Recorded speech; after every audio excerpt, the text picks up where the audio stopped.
Bonjour à tous, bienvenue sur Face au territoire, ici à TV5 Monde, en direct comme chaque jeudi, avec nos partenaires, coproducteurs de cette émission, vous le savez maintenant, westfrance.fr nous diffuse en direct, nicematin.com nous diffuse en direct, et puis franceantilles.fr en léger décalage dû aux différents fuseaux horaires. Ce sont nos partenaires coproducteurs de cette émission. Et ce matin, je reçois Sébastien Lecornu. Bonjour, merci d'être avec nous. Merci. Vous êtes ministre des Outre-mer. Une question immédiatement liée à l'actualité. On a appris que l'Assemblée nationale allait rétablir l'échéance du 31 juillet pour le pass sanitaire. Est-ce que c'est automatiquement toujours le cas pour les départements et territoires d'outre-mer français? Le principe, c'est que c'est oui. Et puis, malheureusement, parfois, il nous est arrivé dans la loi de devoir adapter les calendriers parce que la cinétique, comme on dit si bien, de l'épidémie, la manière dont se comporte le virus, n'est pas la même en fonction des territoires, pour des raisons climatiques, pour des raisons géographiques, et désormais maintenant, depuis quelques semaines, pour des raisons qui tiennent aussi à une faible taux de vaccination, une faible couverture vaccinale. Et donc, le principe, c'est que les mesures de restriction ou de freinage s'appliquent sur l'ensemble du territoire. L'exception, c'est qu'elles sont bien sûr modulées. Un exemple peut-être très concret, en ce moment même, vous avez toujours la Martinique et la Guyane qui font l'objet d'une vigilance particulière parce que les taux d'incidence sont à plus de 100 pour l'un et à plus de 150 pour l'autre. Et une autre vigilance où nous venons de réinstituer le port du masque pour un certain nombre de pratiques à La Réunion, puisqu'on voit bien que le taux d'incidence est repassé au-dessus des 50. Donc malheureusement, il faut rester vigilant. Et puis je me permets peut-être de passer ce premier message. Ça reste avant tout désormais en Outre-mer. Quand on regarde les situations en service de réanimation, une épidémie de concitoyens ou de concitoyennes non vaccinés. Et la différence avec l'Hexagone, c'est malheureusement cette protection vaccinale sur laquelle, malheureusement, nous avançons trop peu, ou en tout cas trop lentement. Christiane Taubira vous a pas beaucoup aidé dans ce domaine? Je l'ai connue parfois plus claire dans ses propos. Après, elle s'est reprise sur Twitter. Enfin, c'est pas la seule. Et elle a pris la lumière ici à Paris parce que c'était sur une station de radio un peu connue. Mais oui, une partie des élites, particulièrement aux Antilles ou en Guyane, ont eu du mal à jouer ce rôle en répondant aux questions légitimes aussi de nos concitoyens sur le vaccin. C'est quoi un ARN messager, etc. Moi-même, je me suis rendu en Guyane il y a quelques temps. On m'a dit, mais ici, il n'y a que du Pfizer. Nous, on aimerait une autre technologie. C'est chose faite depuis 15 jours. Il y a du Janssen disponible en Guyane. Il faut se mettre à la portée aussi des questions qui nous sont posées. Mais enfin, il faut le dire, c'est quand même le vaccin qui constitue la solution. On va en parler tout à l'heure avec Cyril Boutier, notamment, qui est directeur des rédactions du groupe France Antilles, qui est avec nous sur ce plateau et qui va nous rejoindre dans un instant. Comment vous faites pour enquiller les décalages horaires et avoir l'air en forme comme ça dès le matin? C'est quoi votre secret? Je me suis remis au sport. Ça aide un peu. Et puis non, il faut faire un petit peu attention à une forme d'hygiène de vie, mais c'est certain que... C'est vrai que c'est un petit Matignon, le mystère des... Oui, enfin, ça veut tout dire et rien dire. En tout cas, si c'est pour dire qu'on est intéressé à tous les sujets qu'il se passe en Outre-mer, c'est ça. Donc il faut être bon à peu près en tout. En tout cas, essayer d'être mauvais en rien. Vous enquillez combien de kilomètres par an? C'est la deuxième fois en 4 mois que des chefs de cabinet Air France me disent « On a regardé votre plan de vol, vous avez volé plus que nous cette année. » Alors, il faut dire aussi qu'ils volent un peu moins à cause du Covid, mais il est clair que le mois dernier, ce fut la Guyane quelques jours, un retour à Paris pour quelques jours seulement, puis un départ pour 15 jours en Nouvelle-Calédonie. Donc, mais ça fait partie du job et je pense important aussi d'aller incarner l'État au plus près justement de nos concitoyens, y compris lorsqu'ils sont les plus reculés dans la République. La semaine prochaine, je présiderai les cérémonies du 11 novembre avec Annick Girardin à Saint-Pierre-et-Miquelon. C'est pas le territoire le plus peuplé, mais enfin, il est dans l'Atlantique Nord et il mérite aussi notre attention. Très bien, on va passer aux questions territoriales maintenant. François-Xavier Lefranc, le rédacteur en chef de Ouest France, nous rejoint sur ce plateau. Notre invité ce matin, Sébastien Lecornu, ministre des Outre-mer, puisqu'il y en a plusieurs, bien sûr. François-Xavier Lefranc, on va tout de suite, si vous le voulez bien, pour une fois, regarder le dessin de Chonu. Chonu, c'est le dessinateur humoriste de Ouest France qui pose une question, un Normand d'ailleurs, bien, alors. Voilà, qui pose une question sous forme de dessin. On l'écoute, on regarde. Monsieur le ministre, l'heure est grave. Non, je ne vais pas vous parler de votre beau département, mais de la crise des sous-marins qui a fait de la France la victime collatérale d'une guerre menée par l'Amérique et ses alliés anglo-saxons pour contrer l'hégémonie chinoise. Alors la question que je pose, c'est un premier, puis un deuxième, puis un troisième, je veux parler des référendums sur l'avenir de la Nouvelle-Calédonie, ne risque-t-il pas d'affaiblir la France dans la zone Pacifique qui est devenue le nouvel épicentre du monde? Réponse. Il y a 2 questions dans la question. Ouais. L'impact de cette affaire des sous-marins sur le Pacifique.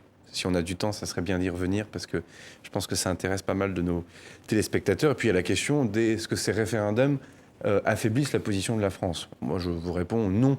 Déjà parce qu'ils ont été prévus par l'accord de Nouméa, discutés, signés, adoptés en 1998, et que plus on s'approche de la fin de l'accord, plus celles et ceux qui l'ont parfois négocié, signé, puis ensuite voté, toute majorité politique confondue, ont oublié ce qu'il y avait dedans. Et c'est l'honneur de la France, et c'est sa puissance, que de tenir parole. Pardon, mais nous avons des exemples de colonisation, puis de décolonisation, qui ne furent pas toujours heureux, je crois, dans notre histoire, on le sait tous.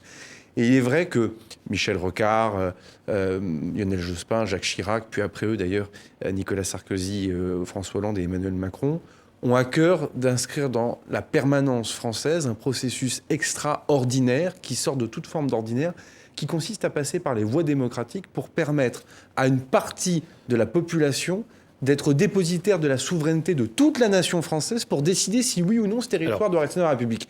Et donc, pardon, mais il faut y répondre très directement, la démocratie ne peut pas être un affaiblissement. Si des pays de la zone Pacifique ne considèrent pas la démocratie comme étant une valeur importante, nous le considérons. Et donc, nous avons tenu parole, contrairement à ce que certains candidats à l'élection présidentielle, pas toujours déclarés, peuvent raconter. C'est pas Emmanuel Macron qui a choisi de faire les 3 référendums. Alors, Ils sont inscrits dans le marbre, nous devons les organiser lorsqu'ils sont demandés. Ce référendum, le 3e, il y a eu donc 2018, 2020, 2021, il aura lieu le 12 décembre, mais les indépendantistes ont dit qu'ils n'y participeraient pas. Donc quel sens aura-t-il ce référendum, puisque le FLNKS n'y participe pas? Alors il faut commencer par le début déjà. Est-ce qu'il aura vraiment lieu le 12 décembre? La réponse est oui, mais à cause du la Covid. question sanitaire. Je pense qu'il faut mettre les choses dans l'ordre. Dans une démocratie, on met aussi de la méthode. On ne joue pas comme ça avec les dates Décision des quand élections. Sébastien Lecornu, décision quand dans les 10 jours qui viennent, la réalité, c'est qu'on regarde de près la situation épidémique. On voit que le taux d'incidence s'installe dans une baisse qui est continue désormais. On est sur un taux d'incidence à 125. Surtout, la tension en réa diminue. Maintenant, il faut regarder ce taux d'incidence aussi géographiquement. La Nouvelle-Calédonie, donc 10 jours. C'est très, très grand. Et donc, il faut l'observer. La réalité, surtout, c'est que la vaccination avance bien. Plus de 70% de la population Alors, 12 a décembre, reçu au moins sa première dose. 12 Donc ça, décembre, et sinon c'est quand même 2022, la mais vraie plutôt, question. au jour d'aujourd'hui, c'est le 12 décembre. Après, il ne faut pas qu'on raconte non plus n'importe quoi à nos téléspectateurs. C'est pas la République qui a voulu ce référendum. C'est pas la République qui veut l'indépendance. En revanche, une partie de la population qui fut colonisée, c'est factuel, considère que l'émancipation et la période post-coloniale passent par l'indépendance. Et c'est pour cela qu'un système démocratique a été imaginé qui permet, sur un corps électoral restreint, de trancher cette question. Ce fut 2 fois non. Les accords en prévoient un 3e. L'État, lorsqu'il organise une consultation, qu'elle soit pour les élections municipales en Normandie ou en Bretagne, ou pour une élection référendaire, est là pour garantir des droits. Le droit de s'inscrire sur les listes électorales, si on en a le droit en fonction de l'accord, c'est une particularité, le droit d'établir des procurations, le droit d'aller en liberté dans un bureau de vote, mais il n'y a pas d'obligation de faire campagne. Que diriez-vous Soyons précis, déjà votre première question, pardonnez-moi, mais la participation ou la non-participation est une appréciation politique qui est naturelle et libre dans une démocratie. En aucun cas, elle altérerait la sincérité du scrutin. J'insiste, ce sont les indépendantistes qui l'ont demandé au mois d'avril dernier, ce référendum. Que Donc, diriez-vous ils le demandent, aujourd'hui? nous l'organisons, nous y sommes tenus. Très bien. Que diriez-vous aujourd'hui à des habitants de Nouvelle-Calédonie, notamment des régions du Nord, qui peuvent penser qu'avec la République, le compte n'y est pas? Que leur diriez-vous? Je pense qu'il faut savoir l'entendre quand ils le disent, déjà, pour commencer. Parce qu'il y a eu une promesse de réparation qu'on a appelée le rééquilibrage. Vous parlez du Nord, parce que l'accord de Nouméa dit toutes les richesses, toutes les opportunités d'emploi ne peuvent pas être que dans Nouméa, pour faire très vite. Voilà, au Sud. Et que donc, et encore, il y a le Nouméa et le Sud. Oui. Il y a l'urbain et le rural, entre guillemets. Et c'est vrai que cette promesse de rééquilibrage, elle s'est faite avec beaucoup, beaucoup d'argent, notamment sur le nickel. Or, aujourd'hui, vous avez des personnes qui, malheureusement, n'ont pas un accès facile au marché de l'emploi. Vous avez des inégalités fiscales et sociales, j'insiste sur fiscales, énormes, financières, énormes, entre Nouméa et le reste de la population.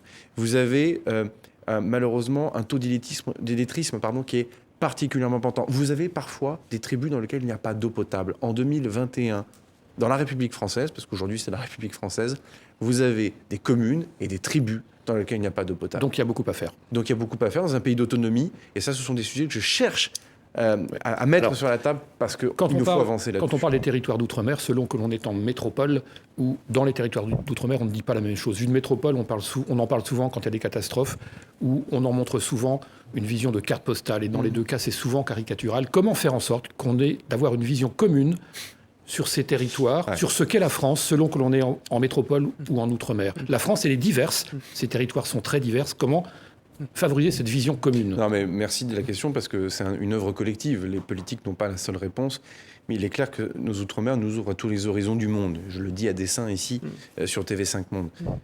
Mais de cela, il faut en faire une force. Déjà, il faut regarder le passé pour ce qu'il est. Ce fut un passé colonial, avec derrière une promesse républicaine qui permettait à chacun de trouver sa place avec des droits et des devoirs. Voilà. On le dit en 2 phrases, déjà, les choses vont comment aujourd'hui faire en sorte qu'il y ait cette unité? Ce sont des territoires qui nous arriment à des continents tout entiers. Parlions tout à l'heure, hors plateau, de la Guyane, qui a arrimé aussi au continent sud-américain et au continent américain. On parle de la Nouvelle-Calédonie dans le Pacifique, etc. La réalité, c'est que effectivement, il faut sortir des caricatures. Et d'ailleurs, malheureusement, les épisodes de Covid, y compris la question de la vaccination, a conduit à des caricatures qui ont été blessantes, particulièrement blessantes pour nos concitoyennes et nos concitoyens d'outre-mer. 2 600 000 Français outre-mer. Exactement, sans compter les familles qui sont présentes dans l'Hexagone, sans compter celles et ceux qui ont choisi d'aller travailler dans d'autres pays en expatriation. Donc c'est une richesse absolument prodigieuse. Il y a quand même des grands défis auxquels il va falloir que l'on réponde. Et les Outre-mer peuvent d'ailleurs aider l'Hexagone à être en avance de phase. C'est évidemment la question de la transition écologique. Mais quand je dis transition écologique, c'est le risque naturel et environnemental. Le plan de prévention des risques naturels de Saint-Martin va sortir. On est à la fin du quinquennat. Rappelez-vous, le début du quinquennat, il a été marqué par Irma et Maria, avec la destruction en grande partie de Saint-Martin. Donc ces Outre-mer, ils sont en avant-poste, malheureusement pour des risques, mais ils le sont aussi pour les solutions face à ces risques, dont on serait bien avisé derrière. Érosion du trait de côte, je le dis pour Ouest-France, Bretagne, Normandie, ce que l'on vit dans le Pacifique peut être une des solutions les territoires pour l'Hexagone. ultramarins, tout ça se nourrit. Les territoires ultramarins sont très dépendants des importations. Les zones portuaires ont un rôle évidemment très important. Une question va vous être posée par quelqu'un de Guyane sur la zone du port de Dégrade-des-Cannes, une grande zone portuaire. Je vous laisse. Alors, c'est Pascal Simon de Ouest France qui a demandé à Serge Fulgence de vous poser cette question sur ce port de Dégrade-de-Cannes. Regarde. Dégrade-des-Cannes. L'actualité m'amène, monsieur le ministre, à vous poser la question suivante. S'il arrivait un problème au port de Dégrade-des-Cannes, de quoi vivons-nous en Guyane? Autrement dit, quel est le projet de développement pour une autonomie plus importante de l'alimentation en Guyane? Port, aéroport aussi.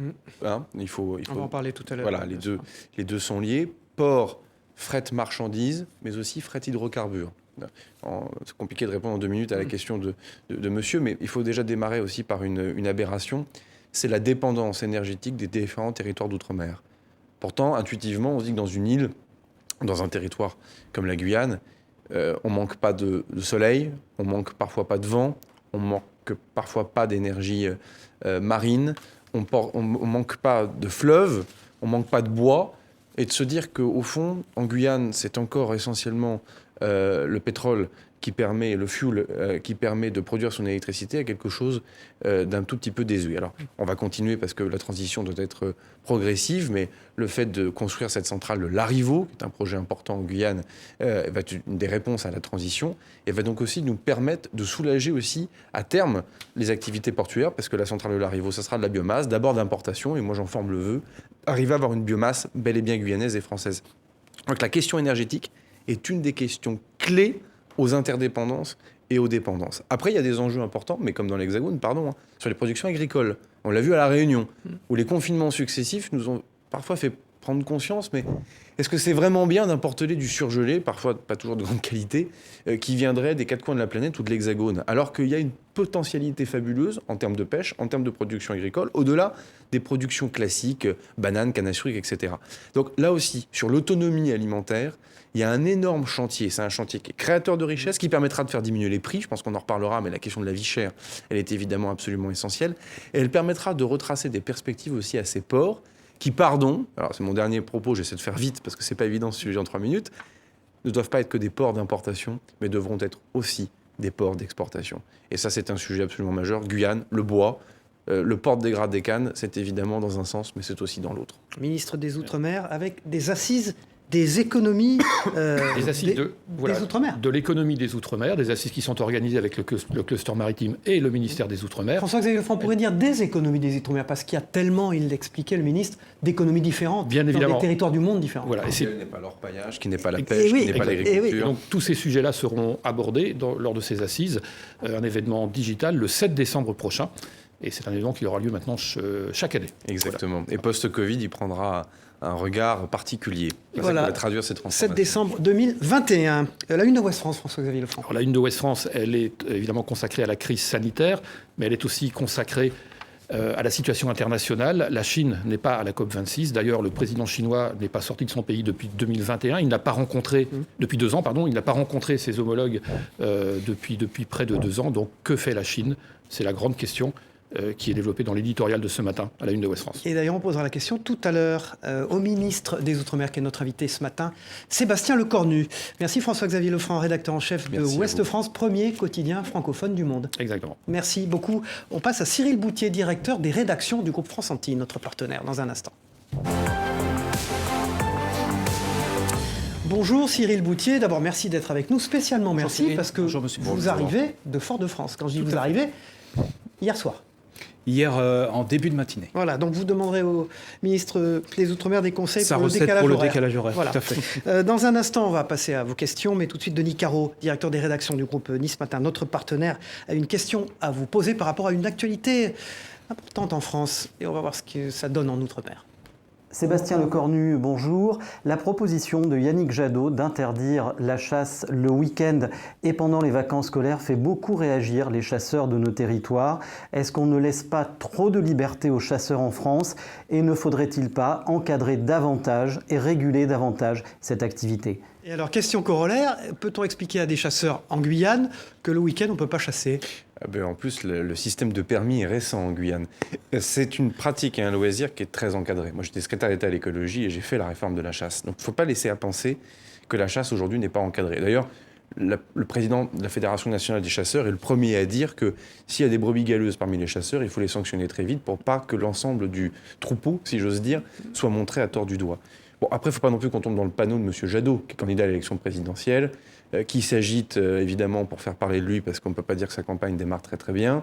Moi, j'aimerais surtout savoir ce que les maires des grandes communes, quand même de France, qui sont dirigées par des écologistes depuis 1 an et demi, ont fait. C'est toujours la fuite en avant. Quand ils ne sont pas contre tout, nos amis écologistes, en général, ils font diversion pour aussi ne pas regarder leur bilan de près. Voilà, donc, ils sont aux manettes maintenant, dans des communes et des métropoles dans lesquelles il y a des moyens financiers, dans lesquelles il y a des compétences importantes qui ont été données par la loi de la République, donc qu'ils réussissent la transition en matière de déchets, de transport, question, en fait, d'eau, d'assainissement, d'énergie, parce que ça, pour le coup, ils est-ce sont que ça va compétents. s'appliquer si cette loi devait passer en Amazonie où c'est impossible? Mais il n'y a pas de loi, d'ailleurs, c'est une proposition de M. Jadot. Oui, non, mais si ça pouvait s'appliquer... Il n'est pas encore président de la République. Non, si ça pense pouvait s'appliquer, est-ce contraire. que ça serait applicable en Amazonie? C'était ça la question. Non, je sais bien, mais en plus, mais en Nouvelle-Calédonie aussi, il y a un rapport à la chasse qui est très important, qu'on retrouve d'ailleurs dans toute la population. Donc, une fois de plus, il faut aussi arrêter de stigmatiser les cultures françaises. Voilà. Après, ça ne veut pas dire que c'est statu quo, ça ne veut pas dire que c'est la chasse n'importe comment, ça ne veut pas dire que la biodiversité n'est pas à protéger quand un oiseau particulier, j'ai dû connaître de ces questions, est en voie de disparition, faut savoir lever le pied sur cette chasse ou l'interdire, ça c'est un autre débat. Mais la stigmatisation d'une culture française qui n'est pas propre à la France d'ailleurs pour la chasse, a quelque chose aussi de bizarre. Et la une de Nice Matin, qu'on regarde ensemble dans un instant, la voilà, main tendue aux 16-25 ans, ce sont les 500 € versés en contrepartie d'une formation qui sont à la une de Nice Matin. Tout de suite, elle s'appelle Raymonde, elle est chauffeuse de bus depuis 40 ans à Cayenne. Elle a une question sur le coût de la vie là-bas. On l'écoute. Ça fait 40 ans que je conduis, ça fait 11 ans que je travaille avec le CIG et le coût de la vie en Guyane, je ne sais pas si partout c'est pareil, mais en Guyane, tout augmente, sauf les salaires. Voilà, tout augmente sauf Monsieur le ministre, pour rebondir sur la question de cette dame, une des préoccupations principales outre-mer, c'est le pouvoir d'achat, et particulièrement le prix des carburants. Le prix des carburants qui a augmenté encore au 1er novembre, en Martinique, en Guadeloupe, en Guyane. Je pense singulièrement à la bouteille de gaz qui a augmenté d'1,31 €, après avoir augmenté de la même façon le mois précédent. On est aujourd'hui à une bouteille de gaz qui, sur les 12 derniers mois, a augmenté à peu près de 7 à 8 € selon les territoires.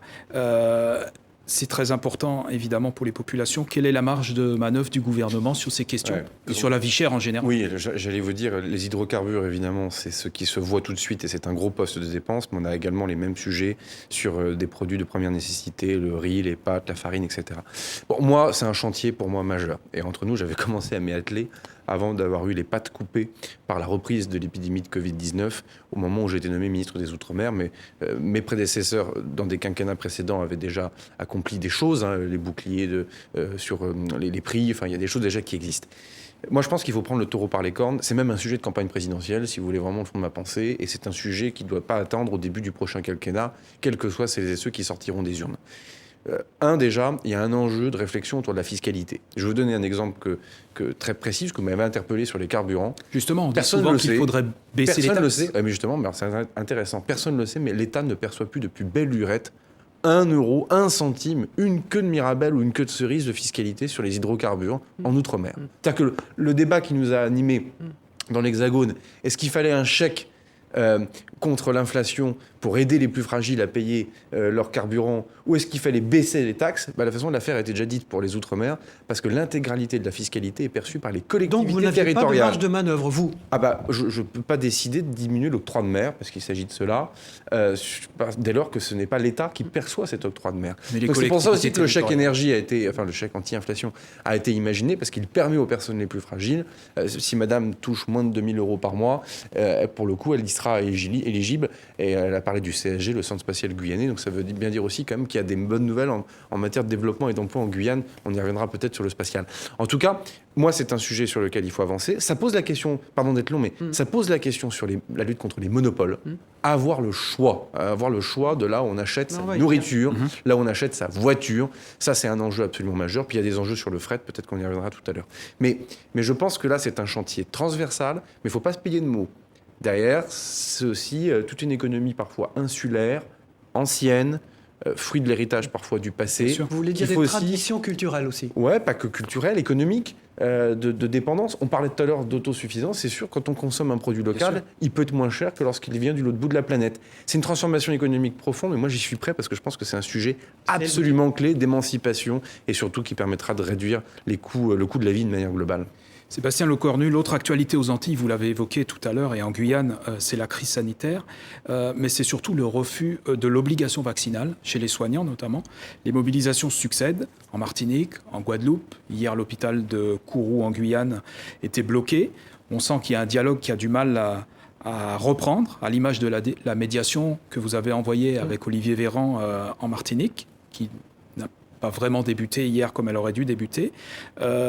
Est-ce qu'il va falloir adapter la loi sur l'obligation vaccinale? Non, enfin la loi, c'est la loi de la République pour tous. Puis il y a une obligation morale à se protéger quand sa mission par ailleurs est de protéger celles et ceux qui sont malades. Donc moi je l'ai toujours indiqué, le bon sens doit l'emporter. Après, nous ne céderons pas face aussi à des minorités qui clairement sont dans une forme désormais d'agitation politique. Vous voyez, je le dis pour la première fois ici sur ce plateau, j'ai jamais dit ça depuis le début, mais l'accueil qui a été réservé hier à la mission de médiation témoigne d'une forme de mauvaise foi. Soyons bien clairs, que des gens disent « j'ai un doute sur le vaccin », c'est complètement normal. Il faut rester très, très, très calme là-dessus. Moi, je ne suis pas médecin, donc voilà. Que des soignants disent eux-mêmes « nous, on refusera de se faire vacciner ». Bon. Ensuite, des soignants disent « on refusera de se faire vacciner, même si c'est obligatoire ». Alors, on rentre déjà dans un schéma où ils sont, mais fonctionnaires. Ils sont donc dépositaires aussi de ce qu'est la puissance publique. Le service public, rendre le service public hospitalier, ce n'est pas une petite mission. Et derrière, nous, avec Olivier Véran, nous sommes plutôt magnanimes, patients, à l'écoute, en tout cas je crois l'être. Nous envoyons une médiation composée de personnalités qui sont robustes, qui sont reconnues, et ces personnes sont mal accueillies. Bon, là, désormais, le masque tombe. Je veux dire, moi, je pense qu'il faut séparer les personnes qui ont de vraies questions sur la vaccination, qui se posent des questions légitimes, qui peuvent avoir peur, qui peuvent avoir des questions sur la technique même de l'ARN messager. Enfin, tout ça est le bienvenu.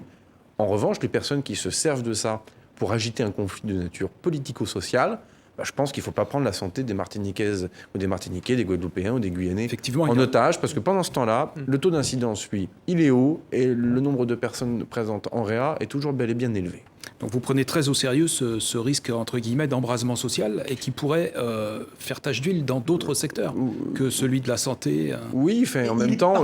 il est dans tous les départements. Non, non, c'est ce qui est terrible aussi, parce que ça conduit à une stigmatisation des Antilles et de la Caraïbe ou de la Guyane. Enfin, ce ne sont pas les Outre-mer, ce sont quelques territoires d'Outre-mer. Et c'est terrible parce que, je vous dis ce que j'ai sur le cœur sur cette affaire. C'est qu'en fait, on a une reprise épidémique, vous le voyez dans l'Hexagone, mais comme la couverture vaccinale... Il y aura une exception antillaise que vous sentez arriver. Non, même mieux que ça, ou pire que ça plutôt, c'est qu'on va avoir un monde qui va commencer à revivre normalement après Covid, grâce à la vaccination. Mais les États-Unis, vous voyez, réouvrent progressivement. C'est un retour à une forme de vie normale qui ne sera pas celle qu'on a connue avant Covid, mais enfin, on va avoir quelque chose dans lequel les libertés vont revenir. Sauf là, vous voulez dire. Et donc les libertés aussi d'entreprendre, de reprendre une économie. Sauf là. Et on va avoir quelques territoires dans lesquels, malheureusement, on a un retard, c'est comme ça, mais surtout ce retard va s'installer pour de mauvaises raisons. Et ça, c'est préoccupant, parce que vous me posez la question, est-ce que je crains d'autres embrasements ? Non, de l'autre côté, vous avez une vraie pression, par exemple du monde touristique, vous les connaissez bien, qui eux disent maintenant on veut reprendre, on veut le pass, on veut que Noël ne soit pas une saison perdue, parce que c'est un moment important dans la vie déjà de tout à chacun, Noël, mais enfin aussi en matière touristique. Donc en fait, il y a une énergie terrible et formidable, positive, de reprise d'une vie normale. Elle est très forte, je ne parle même pas des compagnies aériennes, enfin, vous avez des compagnies de croisière énormes, des secteurs énormes pour la richesse des Antilles. Et de l'autre côté, vous avez une minorité qui effectivement se crispe sur cette question de la vaccination, parfois pour de bonnes raisons, il faut le respecter, mais aussi malheureusement on le voit bien pour de mauvaises raisons. C'est Sébastien Lecornu, ministre des Outre-mer, qui est notre invité politique ce matin dans Face au territoire. Une émission coproduite par Ouest France, Nice Matin et France Antilles. Tout de suite, Nice Matin a rencontré Philippe Chevalier, c'est Sébastien Bottella qui l'a rencontré. Il est président de 7 Cargo International à Marseille. Il a une question à vous poser par rapport au plan de relance, monsieur le ministre, on l'écoute. Nous sommes transitaires, spécialisés et implantés sur les Outre-mer. Ma question est simple. Quelle est la part du fret réservée dans le plan de relance sur les Outre-mer ? Vous le savez, monsieur le ministre, nous sommes confrontés aujourd'hui, et depuis déjà quelques temps, à une sous-capacité opérationnelle sur ces destinations. Le plan de relance va être présent, l'activité reprend, la capacité n'est pas là. Avez-vous, par exemple, prévu de remettre en place des vols cargo sur certaines destinations, comme nous en avons connu sur La Réunion il y a quelques années ? Très concret. Question directe, réponse directe. Bon, déjà, la relance, c'est la relance de l'économie tout entière et donc aussi la relance de la demande. Vous voyez, notre croissance européenne, y compris dans nos territoires d'outre-mer, elle est très importante. Et s'il y a une relance par la demande, il y a donc aussi une relance par définition des besoins en fret. La deuxième des choses, c'est que les aides au fret ne sont pas dans le plan de relance, qu'elles sont dans le budget de mon ministère. Donc, c'est pour répondre très directement à la question. Moi, je souhaite qu'on puisse les revoir, ces aides au fret, les adapter, peut-être les mettre à jour parce qu'elles datent aussi un tout petit peu avec un système évidemment qui a beaucoup évolué. Puis troisième chose, faut aussi regarder le travail de monsieur qui m'interroge, un travail important parce que c'est lui qui fait la mise en relation entre celles et ceux qui vont transporter et celles et ceux qui ont produit pour faire très très vite. Bon, là, il y a un enjeu de dialogue. CMA, CGM, on vient de voir la photo s'afficher, qui a pris des responsabilités importantes, parce qu'ils ont fixé leur prix. Ils ont rétabli, typiquement pour la Réunion, il y avait un doute sur un deuxième circuit de fret, et il a bien été maintenu. Mais enfin, on voit bien aussi qu'il y a les compagnies aériennes qui ont été largement soutenues dans le cadre du plan de relance et dans le cadre du quoi qu'il en coûte, sur lequel on voit bien que les billets d'avion parfois diminuent pour les passagers, mais ça augmente pour le fret. Ce sont des sujets sur lesquels il faut discuter avec eux. En tout cas, moi, je suis disponible avec Jean-Baptiste Djebari et l'ensemble des autres ministres, Annick Girardin aussi, à travailler sur ce sujet. Mais il faut aussi qu'on arrive à avoir des réponses de long terme. C'est ce que je disais tout à l'heure. Que certaines denrées alimentaires viennent de l'Hexagone pour aller à La Réunion, pardon, mais ça n'a pas de sens. Très vite, Cyril Boutier. Pour finir sur une note positive, monsieur le ministre, les Outre-mer sont aussi un atout pour la France. Je pense à l'espace maritime, heureusement, et pas que. À la biodiversité, à la pharmacopée en Guyane, etc. La richesse humaine aussi, déjà, tout simplement, des personnes qui y vivent. Mais vous avez raison, sur les questions environnementales. Je le disais tout à l'heure, sur le risque naturel, sur la transition énergétique, sur la biodiversité. Le problème, c'est que ça fait 10 ans aussi qu'on le dit comme un slogan, et que derrière, parfois, ça ne se traduit pas forcément en choses très concrètes. Et c'est pour ça que dans le plan de relance, on accompagne financièrement beaucoup d'entreprises. On a recherché des vaccins partout dans le monde, etc. On sait, par exemple, qu'en Guyane, sur la canopée, les médicaments de demain s'inventent là-bas, se trouvent là-bas. Pourquoi on ne le dit pas assez ? Pourquoi vous, le ministre des Outre-mer, vous n'en parlez pas assez. Je pense que ça a été dit beaucoup, sans suivre forcément que ça soit suivi d'effet pendant des années. Et qu'aujourd'hui, les Guyanaises et les Guyanais, quand on leur fait le coup de faut pas toucher à votre biodiversité parce qu'un jour, elle créera de la richesse et de l'emploi, les gens vous regardent en disant ouais, ça fait 20 ans qu'on nous le dit. Mais c'est vrai que pour la première fois, depuis maintenant 2 ans, j'ai pu les rencontrer grâce au plan de relance. Il y a des vraies entreprises locales qui sont en train de se structurer et conquérir des parts de marché. Après, il y a un jeu de patience, parce que le principe de l'innovation, c'est un peu lève-toi et marche. C'est-à-dire qu'il faut essayer des choses et puis ensuite trouver son marché. Mais ça va être le cas notamment aussi sur les produits de beauté. On voit bien que la relation désormais aux produits de cosmétiques est différente sur l'impact environnemental, sur les pollutions, sur éventuellement les prélèvements qui sont faits sur les animaux, enfin tous ces sujets. À quel endroit, les produits de beauté? Guyane, typiquement, là aussi, il y a forêt amazonienne. Il y a quelque chose d'assez formidable. La une de France Antilles, Cyril Bouthier. La une de France Antilles, aujourd'hui... Les vacances sous le signe du pass sanitaire. Voilà, elle est très liée à la crise sanitaire et au difficile début de la médiation que nous avons évoqué tout à l'heure. Mais le pass est un outil de rétablissement des libertés. Et je le dis parce qu'il nous est demandé par les acteurs économiques en Outre-mer. Merci Cyril Bouthier d'être venu de Fort-de-France pour interviewer Sébastien Lecornu ce matin dans cette émission Face au territoire dont France Antilles est partenaire. Tout de suite, Demet Korkmaz de TV5 Monde nous rejoint sur ce plateau.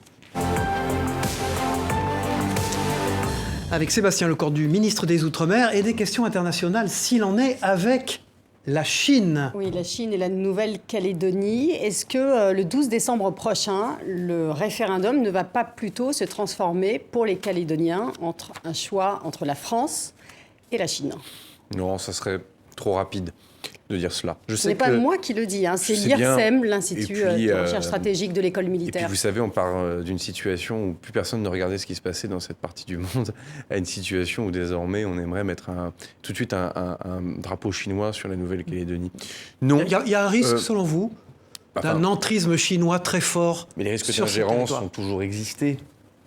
Après, est-ce qu'ils sont plus nombreux aujourd'hui qu'ils n'étaient dans les années 80 ? La réponse est oui, pour une simple et bonne raison, c'est que lorsque les accords de Matignon-Dino ont été signés en 1988, même la guerre froide se désintéressait très très peu du Pacifique Sud, je précise, Sud. Les accords de Nouméa en 1998, vous n'aviez pratiquement aucune pression internationale, si ce n'est onusienne classique, mais conventionnelle. Aujourd'hui, il y en a. Donc aujourd'hui, il y a effectivement des grandes puissances, Russie, États-Unis et Chine, on l'a vu avec l'affaire dite AUKUS, des sous-marins, qui effectivement se disputent une part d'influence importante dans le Pacifique Nord, non sans écho et conséquences sur le Pacifique Sud. Mais aujourd'hui, il ne faut pas raconter d'histoire, c'est la France. Regardez les zones de pêche dans le Pacifique, vous regardez les images satellites, vous avez des bateaux de pêche partout, y compris des bateaux de pêche chinois, et vous avez des énormes taches bleues immaculées, préservées. C'est la zone économique exclusive française, polynésienne, wallisienne et calédonienne. Pardonnez-moi, je reviens à ce rapport de l'IRSEM qui est vraiment très alarmiste et qui dit concrètement la Chine fait de l'entrisme et particulièrement auprès des élus indépendantistes, des mouvements indépendantistes au travers d'amicales ou d'associations oui, ça existe. Calédoniennes. Après, moi, je connais bien les indépendantistes pour être quand même le négociateur et passer beaucoup de temps avec eux. Beaucoup aussi vous disent avec beaucoup de sérieux qu'ils ne veulent pas régler un problème décolonial ou colonial avec la République française pour aller se mettre dans les mains d'une nouvelle route de la soie qui pourrait les asservir. Je vous donne un exemple très précis. En cas d'indépendance, quels seraient les traités commerciaux de Kanaki, l'État nouvellement indépendant? Est-ce que c'est toujours des traités commerciaux européens, ce qui permet donc d'avoir une négociation douanière avec la Chine, notamment pour les 70% de nickel qui quittent la Nouvelle-Calédonie pour aller en Chine? C'est aussi un point d'intérêt particulier. Des traités commerciaux qui sont à renégocier par le nouvel État avec la République populaire de Chine, ce qui ferait que la Chine pourrait décider d'adopter une barrière douanière à l'entrée. Ça, ce sont des questions désormais très concrètes, au-delà même des ingérences, qui sont aussi des questions de positionnement de la Nouvelle-Calédonie, qu'elle reste française ou qu'elle devienne indépendante dans cette partie du globe. Alors, vous vouliez parler aussi de l'Australie, puisque ce référendum en Nouvelle-Calédonie a des répercussions bien au-delà du territoire. Est-ce que ce référendum n'a pas aussi un peu sonné le système d'alarme de l'Australie qui s'est dit « Oh là là, attention, la France n'est pas capable de tenir son territoire », un territoire qui pourrait lui échapper avec ce troisième référendum, donc ce n'est plus un allié crédible? Non, je ne crois pas. Déjà, en passage, pardon de le dire comme je le pense, mais la Nouvelle-Calédonie, c'est d'abord une affaire de Français entre Français. y compris pour les indépendantistes qui aujourd'hui sont français. Donc on ne peut pas parler d'ingérence chinoise et puis m'interroger en déplorant une non-ingérence ou une ingérence australienne. Enfin, je pense qu'il faut qu'on se le dise. C'est une affaire aussi entre Français. Après, est-ce que la situation est tendue dans le Pacifique? Est-ce qu'elle le sera de plus en plus? La réponse est oui. Et d'ailleurs, les Calédoniennes et les Calédoniens s'y sont pas trompés. Sur l'affaire des sous-marins, ils n'y ont pas forcément vu une perte d'influence française. Ils y ont aussi vu, ou peut-être vu, le fait qu'un grand pays voisin a décidé initialement d'avoir une sous-marinade à propulsion électrodiesel et au final finissent de l'abandonner, c'était la solution française, pour une propulsion nucléaire. Ça dit quelque chose aussi de la zone en tension, y compris sur le terrain militaire. Et les Calédoniens, dans un Pacifique très grand, majoritairement, même les indépendantistes commencent aussi à voir malheureusement cette perspective de malheur aux petits, dans un moment qui sera par définition très tendu avec les grands. Quelle est la nouvelle option de la France dans cette région du monde? Alors qu'est-ce que vous entendez par nouvelle option? Parce que ça veut dire quoi? Nouvelle alliance? Ah mais de toutes les évidences, moi je suis gaulliste, et donc j'aime bien rester aussi sur les fondamentaux de ce qu'a été la diplomatie du général de Gaulle jusqu'à aujourd'hui. Il ne faut pas non plus qu'on présente la Chine comme un pays adversaire. C'est un pays partenaire sur lequel nous sommes on ne peut plus que vigilants. Je vous rappelle que c'est le général de Gaulle qui a reconnu Pékin. Et ça, c'est aussi la spécificité française. Il faut le réexpliquer aussi à nos concitoyens. Nous, les États-Unis, le monde évidemment occidental, font partie de nos alliés historiques. Les Australiens, je suis normand, ils ont largement participé à la libération de la Normandie. Donc il ne faut pas qu'on commence à raconter n'importe quoi. Il y a l'Australie, il y a le gouvernement de M. Morrison. Je pense qu'on peut distinguer un peu les choses. Mais pareil, il faut que notre France, et je pense que le président de la République, pour le coup, a raison de le faire comme il le fait, on doit garder cette voie singulière dans le Pacifique. Je ne veux pas dire non alignée, mais pas loin. Mais singulière au risque de disparaître. Non, au contraire, au risque de perdurer. C'est ça la France. On reste dans le Pacifique. Regardez les propos du général de Gaulle sur cette partie du monde. Regardez les bouquins d'Alain Perfit sur ces sujets. Il y a une permanence française sur ces questions. François Mitterrand l'a entretenu. Emmanuel Macron aujourd'hui le réaffirme. Sébastien Lecornu, on reste dans le Pacifique. Il y a les Jeux de Paris et les Jeux Olympiques 2024. Et alors, ça s'appelle les Jeux de Paris, mais l'épreuve de surf aura lieu à Tahiti. Et oui, c'est une bonne Alors, une magnifique vague qui s'appelle Chopo, la vague de Chopo, 5 mètres. 48 surfeurs vont se disputer cette vague. Je crois d'ailleurs que vous avez l'intention d'y aller ou d'y avoir. J'y suis allé. On la voit derrière vous. Denis Tanguay va y aller bientôt, où il est allé. Ouais. Alors, elle est absolument magnifique. Alors, il y a eu une petite controverse sur place en disant que les infrastructures qui devaient être aménagées vont sans doute peut-être rendre le lieu un peu moins agréable qu'il n'est aujourd'hui. Est-ce que c'est vrai tout ça? Non, Est-ce que vous pouvez donner des garanties? C'est Édouard Fritsch, le président du pays aussi, qui est largement compétent sur ce sujet, mais il a à cœur, comme moi, de pouvoir accueillir cette épreuve, mais de le faire de manière complètement responsable sur le terrain écologique. Je pense que le temps des JO, dans lequel le rouleau compresseur arrive, seule la beauté des images compte, l'audimat, et derrière, on saccage tout et on laisse des infrastructures en plan pour les populations. Heureusement, ce monde a changé. Il y a un alignement de planète. Denis Tanguay, le président de la République, la maire de Paris également, parce qu'elle a une part importante aussi à jouer dans cette affaire. Donc voilà, et là, le pays là-bas a fait ce qu'il fallait pour qu'on soit capable Pas d'inquiétude sur les épreuves de surf? Sur une épreuve de surf comme celle-ci, non, on saura le faire. Et au contraire, je pense que c'est un beau moyen de montrer la Polynésie française. Vous parliez d'ailleurs des atouts des départements et territoires d'outre-mer français. Là, les Jeux de Paris, et pourtant ça se passe à Tahiti. Et ça se passera à des milliers et des milliers de kilomètres de Paris, mais c'est la France. C'est le magazine de référence du surf français, dirigé par Jean Brun, Surf Session, qui nous a fourni ces informations et ces magnifiques images en provenance de Tahiti. Surf Session, qui est la Mecque polynésiens, parce qu'il y a des surfeurs polynésiens qui, en plus, peut-être auront des perspectives de chance de médaille. Vous êtes le prochain directeur de campagne d'Emmanuel Macron, présidentiel ou pas, Sébastien Lecornu? Vous êtes à peu près le 10e journaliste à me reposer la question. Et vous allez ce matin nous répondre oui, formidable. Mais non, parce que c'est pas comme ça que ça fonctionne, et parce que pour le coup, il est président de la République, il n'est pas candidat. C'est à lui de répondre à la question est-ce qu'il sera candidat ou non. Après, si votre question c'est de dire est-ce que j'ai envie de militer s'il devait être candidat, bah oui, parce que c'est normal quand on était ministre déjà de défendre le bilan qui est le nôtre, parce qu'on n'a pas eu que de la chance, si j'ose dire, crise des gilets jaunes, crise Covid, et donc on a quand même au milieu de tout ça fait des réformes et fait avancer le pays. Donc ça, c'est bien normal quand on a été ministre pratiquement tout le quinquennat comme moi, de répondre à cet enjeu-là.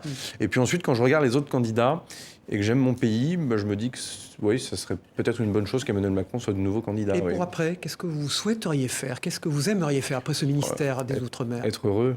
Oui, tout un programme. Tout un programme. Non, mais je suis heureux dans ce que je fais aujourd'hui parce que j'ai le sentiment de beaucoup me donner pour la Nouvelle-Calédonie.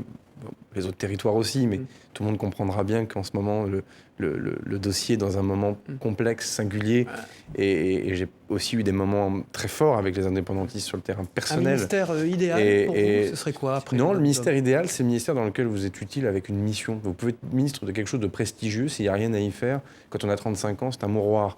Donc, non, mais il faut se dire les choses. Ce qui est intéressant, j'étais secrétaire d'État à l'écologie, Bure, Notre-Dame-des-Landes, Fessenheim, la réforme de la chasse. J'étais ministre des collectivités locales. J'ai organisé le grand débat national pendant la crise des Gilets jaunes. Je suis retrouvé ministre des Outre-mer, j'ai la Nouvelle-Calédonie, des enjeux de gestion du Covid qui sont terribles.